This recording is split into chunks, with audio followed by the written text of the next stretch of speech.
হলো যে কোনো মুহূর্তে আমাদেরকে যাওয়া লাগবে। জোরে কোন ঠিক কিনা? কবরে না বাড়িতে? জোরে কোন বাড়িতে না কবরে? বাড়ি যাওয়ার কোনো গ্যারান্টি নাই, কিন্তু কবরে যাওয়ার গ্যারান্টি আছে। আমরা কিন্তু অনেক সময় মোবাইল কিনি, ঘড়ি কিনি, অনেক টিভি এরকম কিনি, কেনার সময় বলে ভাই কয় বছরের গ্যারান্টি, এরকম বলি কি বলি না? তখন দোকানদার বলে হয় 7 বছর। একবারে তাহলে 7 বছর গ্যারান্টি? দুই কান্দে দুই ফেরেশতা কয় শয়তান, তুই যেটা কিনতেছ তার গ্যারান্টি আছে, কিন্তু তোর গ্যারান্টি নেই। আপনারা বলেন তো আমাদের কোনো গ্যারান্টি আছে? তাহলে আমার সঙ্গে ওয়াজ শোনার আগে সবাই বলেন, এক পলকের নাই ভরসা, এক পলকের নাই ভরসা। এই ছেলে, এই সময় এত রাত্রি কুড়ি যাবি? হ্যাঁ, কি করবে? ও আচ্ছা আচ্ছা, না শোনেন, আসো কারা তোর তো বসে আছে তো, এই শোনেন, বসবে, বাবা তোমরা বসো। যে কথা বলতেছিলাম খেয়াল করেন, এক পলকের নাই ভরসা। কয় পলক? পলক বোঝেন? এই চোখ বন্ধ করবেন আর খুলবেন। এক পলকের নাই ভরসা, মিশে সকল আশা, কখন বুঝি দারুণ ঝড়ে ভাঙবে তোমার বাসা। সবাই একটু মন ভার করে বলেন, মিশে মায়াই বন্দি থাইকা, মিশে মায়াই বন্দি থাইকা, করলাম কত খেলা, পশ্চিমে তাকাইয়া দেখো তোমার ডুইবা গেছে বেলা। আমি আপনাদের এই যে ভাটার যখন কথা উঠলো, আপনারা বলেন তো ভাটার ইট তৈরি হয় কি দিয়ে? আমাদেরকে আল্লাহ কি দিয়ে বানাইছে? মাটি দিয়া। আমরা কিন্তু বলি মাটির দেহ মাটির সঙ্গে মিশে যাবে, কিন্তু কোনো মাটির তলে কোনো ইট যদি থাকে, 1000 বছর যদি মাটি খড়ে, দেখে ইট কিন্তু মাটির তৈরি হলেও মাটির সঙ্গে মিশেনি। মিশতে কে রে? আমিও মাটি, আমি মরে গেলে মাটির সাথে মিশে যাব, ইটও মাটি, কিন্তু মাটির সাথে মিশলো না। কারণ কি? কোনোদিন কারণ খেয়াল করছেন? কারণ ইট কিন্তু তৈরি হচ্ছে আগে। দেখবেন ইটের ভাটায় যাবেন, আগে মাটি তৈরি করে। যখন কি করে? মাটি তৈরি করার পরে ওই মাটিটাকে ফর্মার মধ্যে উঠায়। ফর্মা মানে নিয়ম। যখন ফর্মা মানে কি? ফর্মা মানে নিয়মের মধ্যে তোলে। ইটের সাইজ করার পরে সেইটা আবার রোদে শুকাই, রোদে শুকানোর পরে সেইটা আবার ভাটায় যখন দেয়, ইটটা মতো দেয় না, ইটটা গাঁইতা গাঁইতে মাঝে মাঝে ফাঁকা রাখে, ফাঁক দিয়ে আগুন যায়, ইট পুড়ে যাবে, খাঁটি হয়ে যাবে। আল্লাহ রাসূল বলেন, কোন বান্দা আল্লাহর ইবাদতের এশকের আগুনে নিজকে পুড়ে পুড়ে যদি তৈরি করে কবরে যায়, কিয়ামত পর্যন্ত কবরের মাটি তার তো দূরের কথা, তার কাফন পর্যন্ত খেতে পারবে না।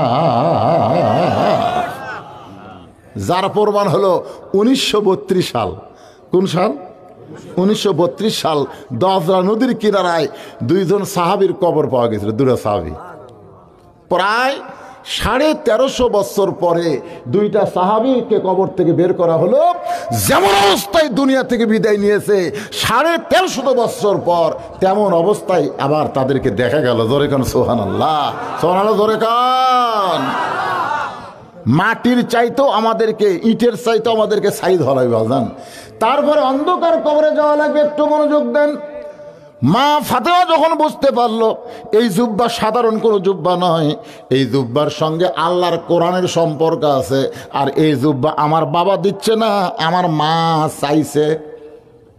রাসূল বলেন, ফাতেমা এই জুব্বাটা তোমার মাকে পরায় দাও। ফাতেমার সামনে সামনে নবী, পিছনে পিছনে। অথচ আমরা জানি আল্লাহ কোরআনে বলেছে, আমার নবী যখন রাস্তা চলবে, নবীর সামনে কেউ যাবার পারবে না। নবী যখন কথা বলবে, তখন নবীর মুখের উপর কেউ কথা বলতে পারবে। নবী যখন রাস্তা চলবে, আপনার বলতে নবীর সামনে কেউ যাওয়ার পারবে? সবার সামনে নবী যাবে। কিন্তু আল্লাহ নবী নিজেই বললেন, ফাতেমা তুই তোর মাকে কাফনের কাপড় জুব্বা নিয়ে আমার সামনে যা, আমি তোর পেছনে পেছনে যাই। ফাতেমা বললেন, বাবা আপনি কেন পিছনে, আমি কেন সামনে? রাসূল বলেন, ফাতেমা রে, তুই আমার মেয়ে হবার পারিস, কিন্তু আমি তোরে মার চাইতে সম্মান করি। জোরে কর সুবহানাল্লাহ। আল্লাহর নবী ফাতেমাকে মায়ের মতো সম্মান করার পেছনে কারণ হলো, যখন খাদিজা দুনিয়া থেকে বিদায় নেবে তখন খাদিজা শুধু কান্দে। একসময় ফাতেমা দৌড়ে গিয়া মায়ের চোখের পানি মুছে দিয়ে বলে, মা আপনি কিসের জন্য এমন করে কাঁদতেছেন? খাদিজা বলে, ফাতেমা রে, শিশুকালে ময়রা গেছে মা, গর্ভে থাকতে মরছে পিতা, চোখে দেখলো না, কে করিবে লালন পালন, কে দিবে সান্ত্বনা, এই দুনিয়ার সবচাইতে বড় এতিম ছিল তোমার বাবা একজন। ও ফাতেমা, আমি খাদিজা এতদিন তোমার বাবাকে দেখাশোনা করছি, আমি মরে যাওয়ার পরে এতিম নবীরে কে দেখবে? আমি কেমনে চলে যাব ফাতেমা? আমার যাওয়ার কথা চিন্তা করি না, আমি চিন্তা করি তোমার বাবাকে নিয়ে, তোমার বাবার কে দেখাশোনা করবে? তখন ফাতেমা খাদিজার কপালে চুমা দেয়, বলে, মা আপনি কোনো টেনশন করবেন না, আপনি চলে যাওয়ার পর আমার বাবাকে আপনার মতো আমি দেখাশোনা করব। জোরে কন্যা সুবহানাল্লাহ। আল্লাহ রাসূল নিজের চোখে দেখছেন, যখন তাইফের ময়দান থেকে রক্তমাখা শরীর নিয়ে নবী চলে আইলেন মক্কায়, ওই সময় কিন্তু নবীর দরদের বিবি খাদিজা দুনিয়াতে নেই, মাত্র 2.5 মাস আগে দুনিয়া থেকে বিদায় নিয়েছে। 2.5 মাস পরে নবী তাইফে গেছিলেন। তাইফবাসীরা এত পাথর মারছে, নবীর গোটা দেহ রক্ত একেবারে রক্তাক্ত হয়ে গেছে। নবী মক্কায় চলে আসলেন। নবীর চাচা আবু তালেবও নাই, দরদের বিবি খাদিজাও নাই। 3টা মেয়ে ঘরের মধ্যে ঢুকে বলতেছে, রোকেয়া, কুলসুম আর জয়নাব, ও বাবা আপনি তাইফে না গেলেই পড়তেন বাবা, তাইফে কেন গেলেন বাবা? এত পাথর আপনাকে মারছে, এই কষ্ট আপনি কেমনে সহ্য করবেন? রাসূল বলে, নবীর সাহাবেরা শোনো, 3টা মেয়ের মতন কথা বলে যখন চলে যায়, এমন সময় আমার ফাতেমা ঘরের মধ্যে ঢুকে দরজা বন্ধ করে দেয়, আমার দেহের কাপড় খুলে আমার যত জায়গায় তাইফবাসী পাথর মারছে প্রত্যেকটা জায়গায় গরম পানির মধ্যে নরম কাপড় চুবড়াইয়া আমার গোটা দেহ পরিষ্কার করে ওই নরম হাতের মধ্যে গরম জয়তুনের তেল নিয়ে যখন ক্ষতস্থানে মালিশ করে দেয়, আমি নবী কখন যেন ঘুমায় গেছি, ওই ঘুমের ঘরে দেখতে পাই আমার ফাতেমার মধ্যে আমার আমেনা মাকে দেখা যায়। লিল্লাহে তাকবীর। সেদিন থেকে নবী ফাতেমাকে মায়ের মতন ইজ্জত করতেন। তুমি সামনে যাও, পিছনে পিছনে। এবার নবী ফাতেমা ঘরের মধ্যে ঢোকার সঙ্গে সঙ্গে দরজা বন্ধ করে দিলেন। মা ফাতেমা নবীর পোশাক নিয়ে, জুব্বা নিয়ে মা খাদিজাকে পরাইলেন। কিছুক্ষণ পরে দরজা খুললেন, নবী তাকায় দেখে ফাতেমা মুস্কি মুস্কি হাসতেছে। আল্লাহ নবী চমকে গেছে, কে রে? যে মেয়েটা কাঁদতে কাঁদতে ঢুকলো, সে মেয়েটা হাসতে হাসতে দরজা খুললো। রাসূল বলেন, ফাতেমা তুমি হাসতে হাসতে কেন দরজা খুললে মা? ফাতেমা বলে, বাবা আপনি জানেন বাবা। রাসূল বলে, ফাতেমা তুমি কাঁদতে কাঁদতে ঢুকলে এটা আমি জানি, কারণ মেয়ে তার মাকে কাফনের কাপড় পরাবে, অবশ্যই কাঁদতে কাঁদতে ঢুকবে, কিন্তু হাসতে হাসতে দরজা খুললে আমি জানি না, আমি জানি না। এ কথার দ্বারা নবী বুঝাইলেন, আমাদের নবী গায়েবের মালিক না, গায়েবের মালিক হচ্ছে একমাত্র আল্লাহ। জোরে কান সুবহানাল্লাহ। আমাদের বাংলাদেশে কিছু ভণ্ড আছে, নাই? আমার বাবাই গায়েব জানে, এরকম মুরিদের সামনে বাবা এত জোরে ঝাঁকি মারছে, সামনে 2-3টা মুরিদ পড়ে গেছে। একজন মুরিদ সাহস করে বলতেছে, বাবা চোখ বন্ধ করে থাকতে হঠাৎ এরকম ঝাঁকি মারলেন, কারণ কি? বলে, ঝাঁকি মারার কারণ হলো তোরা তো কানা, দেখতে পাস না। আমি চোখ বন্ধ করে দেখি কাবার ধারে একটা মুরগি ঘুরতেছে।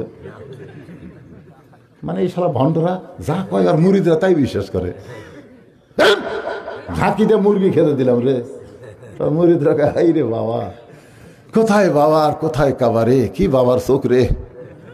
কিন্তু এইটা আবার এক মুরিদের বউ ঘরের মধ্যে শুনছে, কে রে তোর বাবা চোখ বন্ধ করে কাবার মুরগি খাদায়। দুপুরবেলা খাবার দিয়ে মুরিদ এখন বলতেছে, বউ রে তাড়াতাড়ি তরকারি নিয়ে আসো। কিন্তু আসলে তরকারি কিন্তু ভাজা মাছ এই ভাতের তলে দিতে, বুঝলেন, ভাতের তলে দিছে। কিন্তু বাবা কয়, কেরে মরি, তোর বউ তরকারি দিবি না? এই, তাড়াতাড়ি তরকারি দাও। বউ বলতেছে আসতেছি আসতেছি। পীর সাহেব কয়, যাক রে, আজকে তরকারি রসিলে ওর বউটাও দেখা দেবি রে।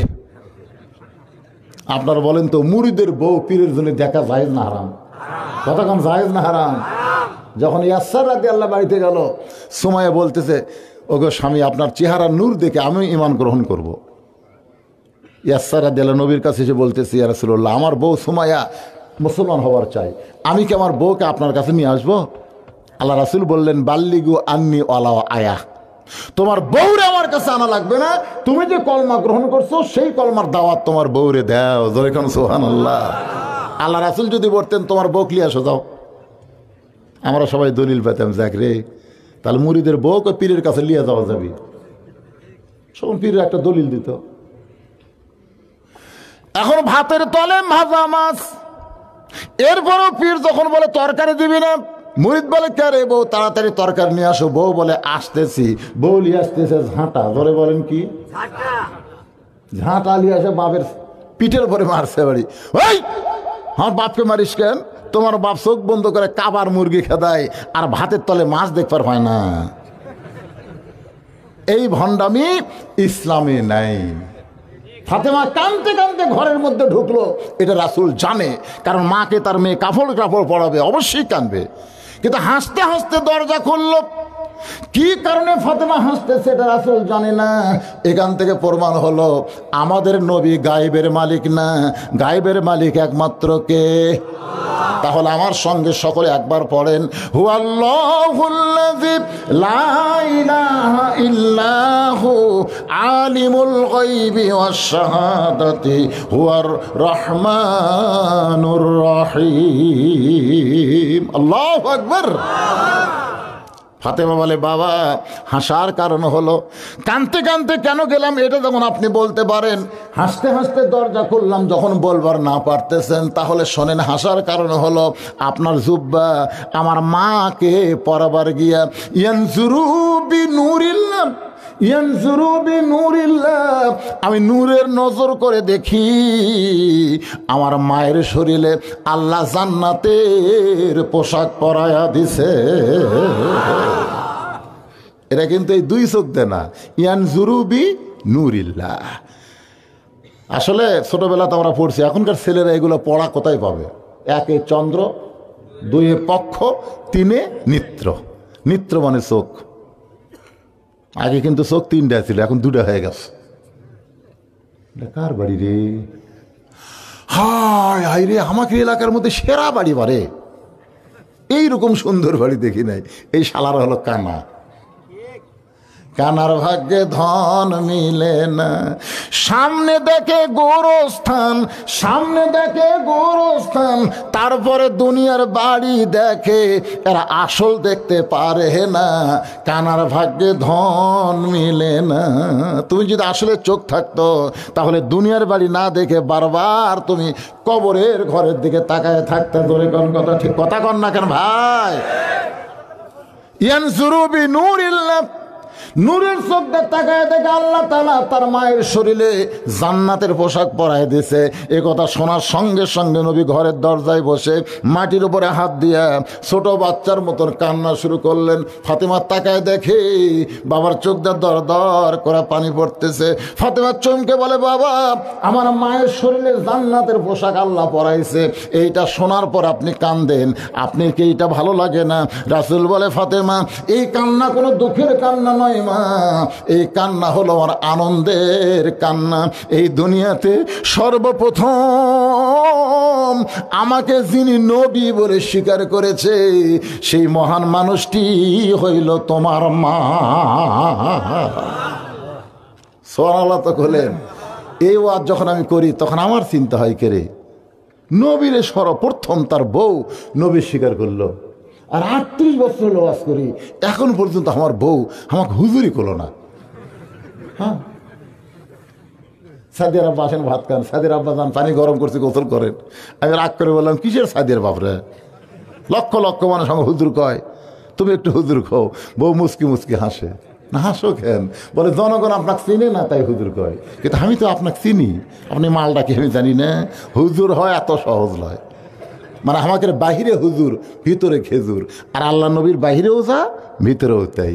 এই জন্য খাদিজা ঈমান করার সাথে সাথে আল্লাহ ঘোষণা করলেন, লাকাদ কানা লাকুম ফি রাসূলিল্লাহি উসওয়াতুন হাসানা। দুনিয়ার কোনো পীর টিল্লা, কোনো হুজুর না, কোনো মৌলবি না, কোনো মাওলানা না, ধরবার যদি চাও একজনকে ধরো, তিনি হলেন আল্লাহর নবী। আতিউল্লাহ ওয়া আতিউর রাসূল। আমার সঙ্গে সবাই একটু মোনাজাতের আগ দিয়ে, এখনো মোনাজাত হবে না, আরো দেরি আছে, তার আগ দিয়ে একটু সুরে সুরে একটা গান গাওতে যুবকেরা। উপায় নাই রে, উপায় নাই রে, উপায় নাই নবী বিনে আল্লাহ পাওয়ার উপায় নাই। বাজান সবাই বলতেছেন, দেখেন বললে কি মজা। উপায় নাই রে, উপায় নাই রে, উপায় নাই নবী বিনে আল্লাহ পাওয়ার উপায় নাই। আমি বহু মাহফিলে বলেছি, বড় বড় ডাক্তার যারা, তাদের বউ কোনোদিন সিজার করা লাগে না, কারণ ডাক্তাররা জানে সিজার করলে মায়ের ক্ষতি, সিজার করলে বাচ্চার ক্ষতি। এই জন্য বড় বড় ডাক্তার তার বউরে সিজার করায় না। 2 নম্বর হলো মাওলানার বাড়িতে কোনোদিন মিলাদ হয় না। যারা মিলাদ পড়ায় আপনি দেখবেন তাদের বাড়িতে কোনোদিন মিলাদ হয় না। 3 নম্বর কথা হলো পীরের বউ কোনোদিন মুহুরিদ হয় না। এই 3টা জিনিস খেয়াল করবে। বড় বড় ডাক্তারের বইয়ের কি লাগে না? সিজার লাগে না। আর মৌলানার বাড়িতে কি লাগে না? মিলাদ লাগে না। আর পীরের বউ কোনোদিন মুরিদ হয় না, কারণ পীরের বউ জানে আমার পীর 1 নম্বর লুচ্চা। মাঝে মধ্যে মুরিদের বইয়ের দিকে তাকায়, ওর হাতে মুরিদ হয়ে কি হবি রে? আর সর্বপ্রথম যিনি আমাদের নবীকে নবী বলে স্বীকার করেছেন, তিনি হলেন নবীর বিবি খাদিজা। আল্লাহ নবী বলেন, ফাতেমা রে, সর্বপ্রথম আমাকে নবী বলে স্বীকার করার কারণে আমার বিশ্বাস আল্লাহ তোমার মাকে জান্নাতের পোশাক পরাইয়া দিছে। আল্লাহ নবী নিজের হাতে খাদিজাকে কবরের ঘরে নামায় দিচ্ছেন। কবরের ঘরে যখন নামায় দেয়, আবু বকর লক্ষ্য করে দেখে নবীর চোখ দিয়ে দর দর করে পানি পড়তেছে। আবু বকর বলে, রাসূলুল্লাহ, আপনি নবী হয়ে যদি এমন করে কাঁদেন তাহলে আমরা কেমনে সহ্য করব? রাসূল বলে, আবু বকর, আজকে খাদিজাকে কবরে দাফন করার সময় একটা কথা বারবার মনে পড়তেছে, যতই রাত হোক না কেন, 2টা বাজুক 3টা বাজুক, যতই রাত হোক না কেন, কলেমার দাওয়াত দিয়ে যখন বাড়ির দরজায় খাদিজা খাদিজা বলে আমারে কোনোদিন ডাকা লাগে নাই। আমি যেই মাত্র দরজায় দাঁড়াইছি সঙ্গে সঙ্গে খাদিজা দরজা খুলে দেয়।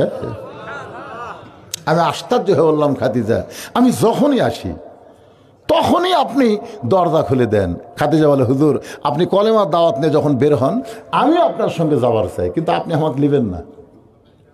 এই জন্য দরজার কাছে দাঁড়িয়ে থাকি, দরজার ফাঁকের সঙ্গে নাক লাগাইয়া দাঁড়িয়ে থাকি, কারণ আপনি হলেন মেশকাম্বর।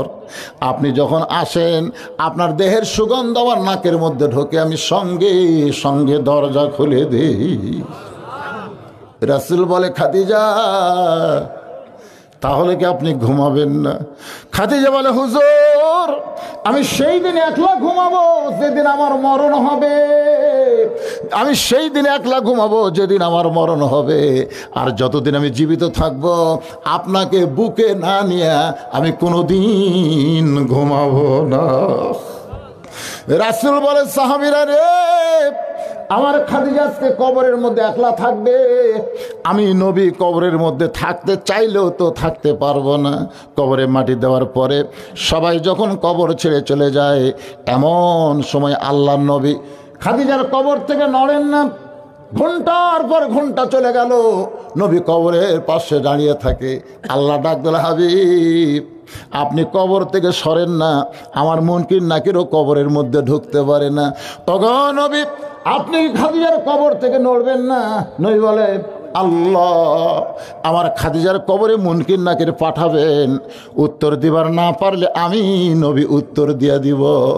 আল্লাহ বলে হাবিব রে, আপনি খাদিজাকে ভালোবাসেন, যার কারণে মুনকির নাকির উত্তর আপনি দিবেন।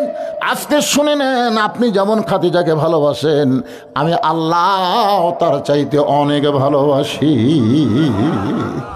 বিশ্বাস করেন যারা 5 ওয়াক্ত নামাজ পড়েন, ভাই আপনি কবরে গেলে, এই গোরস্থানে গেলে প্রথম প্রশ্ন যখন বলবে মান রব্বুকা, তোমার রবকে, তখন আপনাকে ওঠাই লাগবে না, আপনি শুয়ে থাকবেন। আপনার নামাজ, আপনি যে নামাজ পড়ছেন ওই নামাজ খাড়া হয়ে বলবে এমন কি নাকি রে, কাকে রব সম্পর্কে প্রশ্ন করিস? কত কষ্ট করে দুনিয়ার থেকে এসে কেবল একটু ঘুম পাড়তিছে, আর তোকে বিগের উঠলো। মান রব্বুকা প্রশ্ন কাকে করতেছিস? আচ্ছা, প্রশ্নের উত্তর দেওয়ার আগে বলতো, যে লোকটা শুয়ে আছে এই লোকটা সারা জীবন কয় ওয়াক্ত নামাজ পড়েছে? মন গিয়ে কিরকম আমাকে ক্যালকুলেট, তো ক্যালকুলেট নাই তো প্রশ্ন করিস কেন? কয় রাকাত নামাজ পড়েছে? আমার ওয়াক্তই কর পারতেছি না, রাখাত কেমনে কো? কেরে পাগলারা এই যখন মসজিদে গেছে, প্রথম মসজিদে ঢুকে কি করছে জানিস? এরকম নিয়ত বান্দার পরই বলছে আলহামদুলিল্লাহি রব্বিল আলামিন, রুকুত গে সোনব্বেল আজিম, সেদার যে সোনব্বেল আলা। ক্রিয়া তোমার রব রব করে কেবল আরামের ঘুম দিছে, আবার রব। দুই ফেরেশতা আল্লাহ কয়, আল্লাহ তোমার বান্দাকে মান রব্বুকা প্রশ্ন করার সাথে নামাজ যে খেপা খেপছে, আমরা কি করব? আল্লাহ কয় যে নামাজ নিয়ে কবরে আইছে, তার রবের উত্তর হয়ে গেছে। সুবহানাল্লাহ, যে নামাজ নিয়ে কবরে গেছে তার রবের উত্তর হয়ে গেছে। সুবহানাল্লাহ কর না কেন? তা আপনারা কারা কারা ফজরের নামাজ পড়বেন? হাত তুলবেন। হাত তোলার দরকার নেই বাজান, কারণ অনেক লোক ঠেলা হাত তুলবি। আল্লাহ কোরআনে বলেছিল মা তাকুলু মা লা তাফালুন, কথার সাথে যদি কাজের মিল না থাকে টাটকা মুনাফিক। তা আমি আপনাকে মুনাফিক বানাবো? আপনার বিবেক যে আদালত আছে, এই আদালতে আপনি প্রশ্ন করেন যে আপনি মাগরিব এশা পড়েননি, মনে করেন এখানে যদি কেউ থাকেন এরকম যে মাগরিব এশা পড়েননি, ফজর আসার আগেও যদি মরে যায়, আর এই গোরস্থানে যে কবরের কাছে থোয়া হবে, অবশ্যই তো একটা কবরের পাশে আর একটা কবর খুঁড়বেন। কথা কন না কেন ভাই? ইমাম গাজ্জালি বলেছে, ইমাম মালিক রহমতুল্লাহ বলেছেন যে কোনো বেনামাজি, চিহ্নিত বেনামাজি যদি মরে যায়, নামাজের গোরস্থানে তাকে দাফন করা কবিরা গুনাহ। কথা কন না কেন? কবিরা। আর জানাজায় যারা অংশগ্রহণ করবে, বেনামাজির জানাজায় যারা অংশগ্রহণ করবে, তাদের আমল নামায় আল্লাহ 1 হুকবা পরিমাণ পাপ দিবে। ছাত্ররা বলল হুজুর 1 হুকবা মানে উহুদ পাহাড়ের সমান, তার মানে কি বেনামাজির জানাজাও করা যাবে না। ছাত্ররা বলল হুজুর বেনামাজি মরলে তাহলে আমরা কি করব? ইমাম মালিক বললেন কোন কুত্তে যদি রাস্তাত মরে তোমরা কি করো? আমরা কুত্তে পুঁতে থুই, কারণ রাস্তাত মরে থাকলে পচা গন্ধ হবি, এই গন্ধর থেকে বাঁচার জন্য আমরা পুঁতে থুই। ইমাম মালিক বললেন একটা কুত্তাও যা, একটা বেনামাজিও তাই। গোসল করার লাগবি না, কাপড়ের কাপড় পরার লাগবে না, যে কাপড় পরে মরিছে ওই কাপড় পরা অবস্থা দড়ি লাগে টেনে নিয়ে আসে গোরস্থানে লয়, একটা নর্দমাতা পুঁতে থো, একটা বেনামাজি পুঁতে পারলে আর কোনোদিন বক্তার নামাজের ওয়াজ করা লাগবি না। ওই চিন্তা করবি আমি মরে গেলে আমাকে তো পুঁতে থুবি না, কি মনে করতেছেন? বাইনাল আবদি ওয়াল কুফরি তরক সালাত। আল্লাহ রাসূল বলেছেন, বুখারী মুসলিম শরীফের হাদিস, বুখারী এবং মুসলিম মুত্তাফাকুন আলাইহি, 2 কিতাবের হাদিস হচ্ছে বান্দা আর কাফেরকে পৃথক করার জিনিসটার নাম হলো নামাজ। যে নামাজ পড়বে সে আল্লাহর বান্দা, যে নামাজ পড়ে না সে ডাহা কাফের। মান তারাকা সালাতু মুতাম্মিদান ফাকাদ কাফারা, ইচ্ছা করে ফজরের নামাজ যারা বাদ দিল আল্লাহর সঙ্গে তারা কুফরি করলো। আর সেই শালা কাফের হলে আপনি কুটি দিচ্ছেন। যারা মাগরিব এসব পড়েননি এখন নিয়ত করেন আল্লাহ বেঁচে যখন এখন আসি, আল্লাহ যা ভুল করা করছি ফজর থেকে আর নামাজ ছাড়বো না। খালি নিয়ত করা মাত্রই আপনি যত নামাজ পড়েননি আল্লাহ সমস্ত না পড়ার পাপ মাফ করে দিয়ে দিবে।